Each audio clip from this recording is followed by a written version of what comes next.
Yes, sirree, Bob. These here parts, there's stories of exploring and pioneering, trials and tribulations. But ask folks around here about how the West was won, and I reckon you'll hear more about one man than any other. He gets, he's always got to be moving, so if it's this or that, or he's always, up on his toes, jumping around. He always will just look at me, have a small pause, and then just say, "Don't make me draw." And out of him doing that repetitively, I found out that I'm quicker than him with the draw. Yes, he's a snappy dresser. I can't be around him too much. He makes me look pretty ragged. I know that the man who wears many hats has been thrown around as a phrase, and I think that that's pretty accurate. Got a lot of different jobs. He likes to call everybody crybaby when he gets to know you. So if you haven't been called crybaby yet, you've got to get to know him a little bit better. One thing's for darn sure, this man is a legend, and this legend is wanted in every state of the Union where the Association of Wall and Ceiling Industry sets up camp. Gather around a little closer, and I'll tell you his story. The good, the bad, and the very, very busy.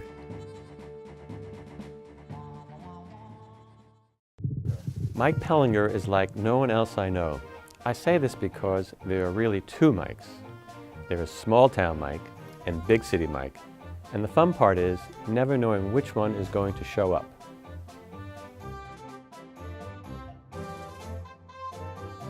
Small town Mike hosted an executive committee meeting in his hometown of La Crescent, Minnesota with a population of 4,833. He did this to show everyone where he met his wife Leanne and to show off the bluff where he hosted a barbecue dinner for the executive committee. Big City Mike would discuss with bartenders in Las Vegas the virtues of using triple sec versus Cointreau in making the perfect cosmopolitan. Like many a legend, Mike Poellinger's story began at his father's knee. Mike was majoring in sports medicine in college when his dad became ill. So Mike decided to change his major to business. And I was so happy when that happened because I could see that he was the one of the family that would take the business over and run with it. Didn't take no time at all till folks saw that the apple didn't fall far from the tree. Mike continued the family tradition of quality, integrity, and hard work. He does not cut any corners.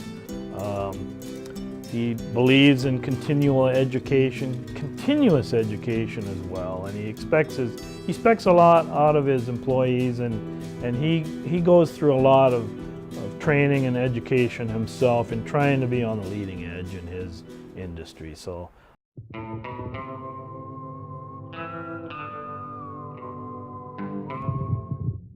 Early on, Mike's pappy introduced his son to AWCI. So I think Mike got to know people in AWCI when he was a kid, and then when he started to get involved with the business in college, went to the academy programs. He and I have served on every imaginable committee of the association and the foundation. We've traveled the country together, we've traveled the world together. Mike has represented himself in such a stellar fashion, both personally and professionally, and serves as such a great example to the young folks coming into our industry. He's one of those kind of guys who, if a company comes out with like a new product that's just a little bit different from the old one, he's got to have it because it's just that much cooler. The engineer asked him, "How would you do this? How long does this take to cure? How would you, apply this?" And it's Mike goes to a lot of seminars. He's always researching stuff, so he knows a lot of new product knowledge, which is very helpful to the engineers and architects. Always true to his posse, Mike even looks for ways to put his AWCI compadres in the limelight. He uses a lot of different members' materials. One of his favorites are tarps from someone at AWCI, but those are all things that he's used in numerous jobs and tries to let them know and send them pictures of the jobs.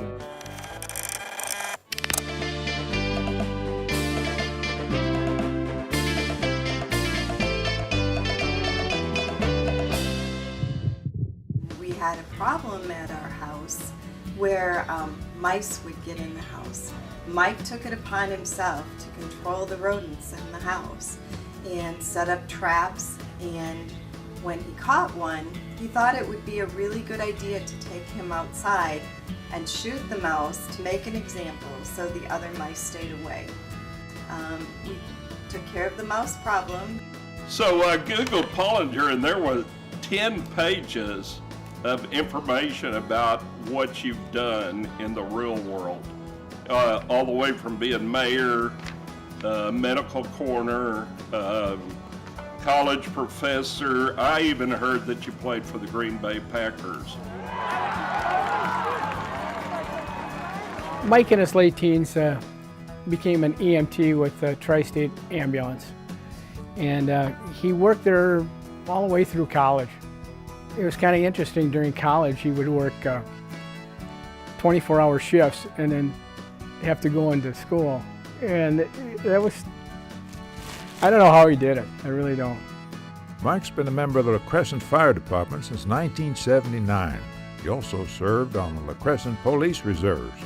Right now he's on the Tri-State Board of Directors and is the Houston County investigator with the Southeast Minnesota Regional Medical Examiner's Office. Whoa-wee, there's a mouthful. To put it out there, Mike is a coroner. Yup, he really does examine dead people at the scene. I've been along to some of the first responder calls where, we're driving and he gets a call and someone needs help and we're in the area. But I've never been with for a coroner call. That would be a weird father-son bonding moment. Fact is, you could say rescuing is in Mike's blood. Mike is my knight in shining armor in a lot of ways, which is awkward to say about my best friend's husband. But my husband also calls him his knight in shining armor, so it's okay. And that speaks to the fact that he has every tool and every truck and trailer and gadget that we could ever need, and most of them have been at my house at one time.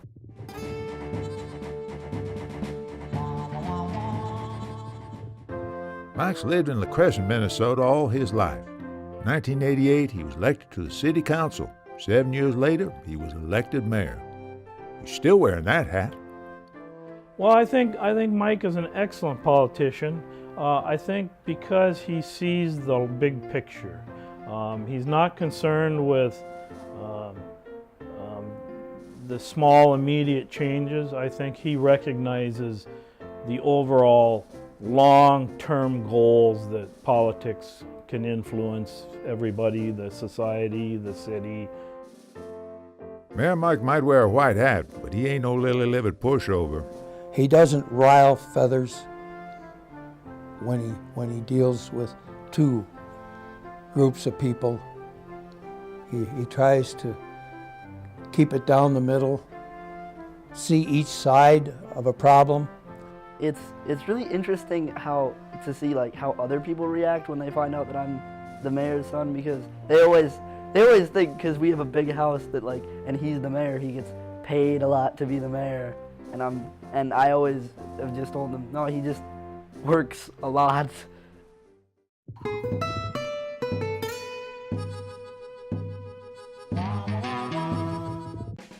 There is a rumor going around that Pretty Boy Poellinger has enjoyed a long-running affair with his looking glass. Old Mike, he likes to be suave, and Rico Suave, as I like to call him sometimes. Mike has loved to dress up. Even as a young child, he loved to have a suit and tie on, and he likes clothes. He still likes to shop.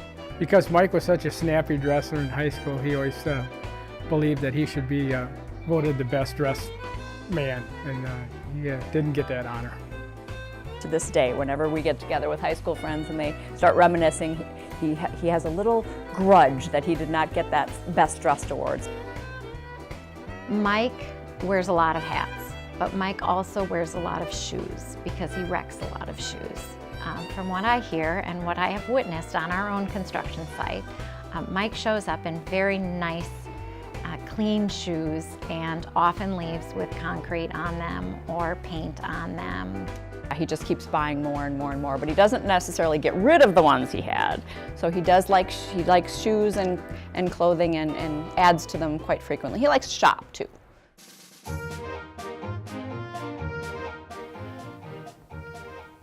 I remember small-town Mike shrieking in a men's dressing room in Europe because a female attendant came in to help him try on his pants. He talked about that for weeks with a big smile on his face. Big City Mike showed up when we had some downtime in Philadelphia. He walked into a very upscale men's clothing store, handed an attendant his credit card, and said, "Let's start with shirts."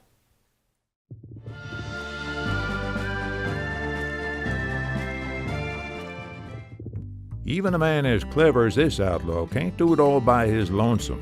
That takes accomplices, and Mike Poellinger started rounding them up back in high school.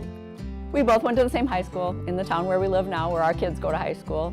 He was 2 years ahead of me, and so he was just always there, always involved in things. He ran the lunch line, he was the DJ at the dances, he was the announcer at sport events, the athletic trainer, helped all the teachers, had keys to all the rooms. He was friends with some of my friends' siblings, and he would take us to Dairy Queen after sporting events and different things like that, so I just feel like I always knew him.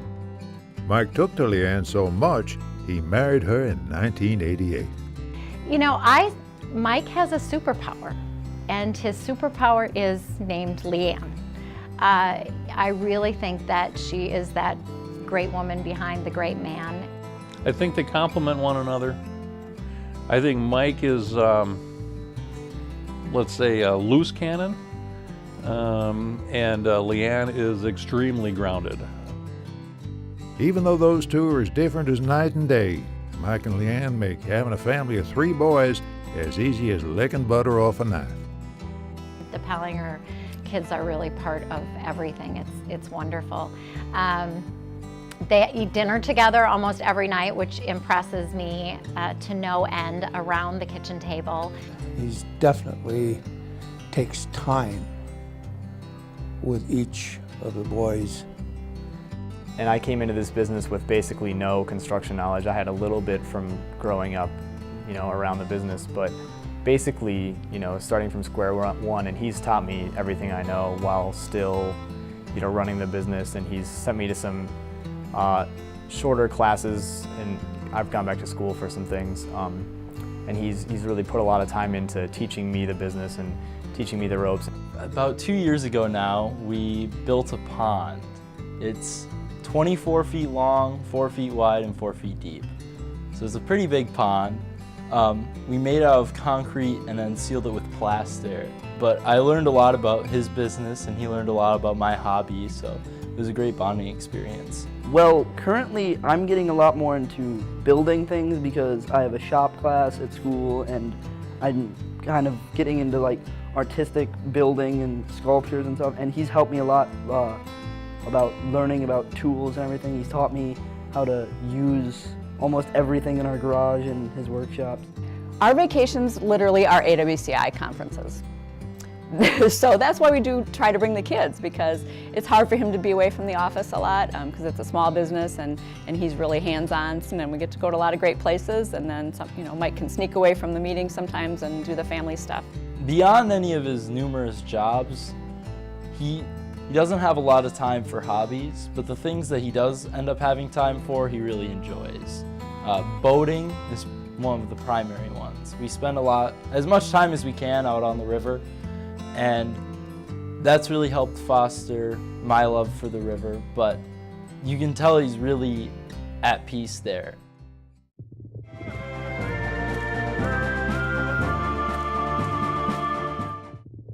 Reckon by now you'll have a good idea why Mike Poellinger is a wanted man, because he is a master of disguise. Wearing all those hats that he does, be on the lookout for this varmint. He likes to do his own home projects. He's kind of a handy guy, and not always a handy guy. He knows that the no home project really is complete until there's been a trip to the hospital.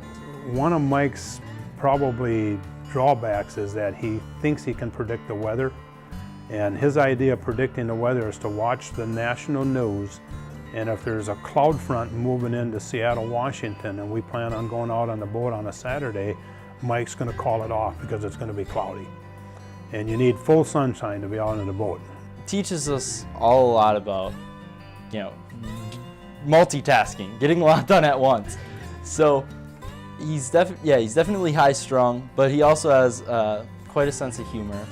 He likes to make jokes, do impressions of some of his favorite people in movies. He can fall asleep sitting in a wooden chair with his feet up on the table, maybe one sock on, maybe one off, maybe both on, both off. And he can be talking, and all of a sudden you look at him and he's sound asleep. I mean, when his motor stops, it stops right now. And I think he can sleep for 20 minutes, 2 hours. That's more than enough. He's ready to go. Whoa-wee. When it comes to the wall and ceiling industry, he's like a prairie dog on a pork chop.